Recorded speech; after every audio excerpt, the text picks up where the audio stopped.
오늘 국회에서는 제주항공 참사 관련 부처들의 현안 보고가 있었습니다. 허술한 조류 관리, 위험한 방위각 시설 등 참사를 예견할 수 있었던 정황들이 추가로 드러났는데요. 정부는 전국의 공항 안전시설을 대대적으로 손보기로 했습니다. 주현정 기자입니다. 무안국제공항의 조류 퇴치 관리는 허술했습니다.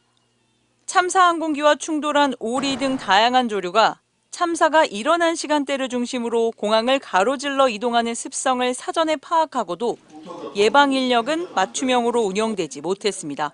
77.7%가 밤 9시부터 아침 9시 사이에 발생했어요. 근데 주간에는 2명 인력, 야간에는 1명만 배치를 하고 있는 거죠. 이게 오히려 차라리 거꾸로 돼 있어야 되는 게 정상 아니겠습니까? 기체 폭발을 야기한 콘크리트 눈덕형 방위각 시설에 대한 사고 위험성 역시 오래전부터 지적되어 왔습니다. 지지대 재질에 대해서도 지금 이 보고서에 적시가 되어 있습니다. 프렌치빌리티가 반드시 포함이 되어야 된다고 되어 있어요. 2차례 넘게 콘크리트 눈덕에 대한 개량 필요성이 제시가 되어 있어요. 정부는 전국 모든 공항에 조류 탐지와 퇴치를 위한 첨단 시스템을 도입하고 충돌 시 사고 위험성이 높은 콘크리트 시설물은 지상에서 모두 없애기로 했습니다. 참사 원인을 밝혀낼 최종 보고서는 늦어도 오는 9월까지 초안을 마련한다는 계획입니다.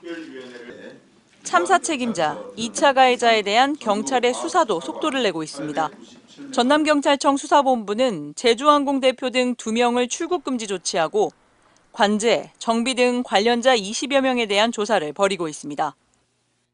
경찰청도 온라인상 허위사실 유포, 명예훼손 등의 사례를 243건 확인해 20명을 입건하는 등 피해자 특정에 주력하고 있습니다. 현재는 한 20명 검거했지만 특정한 것까지 하면 38명, 총 58명을 현재 수사하고 있다고 보시면 되고요. 나머지 137건도 수사 중인데.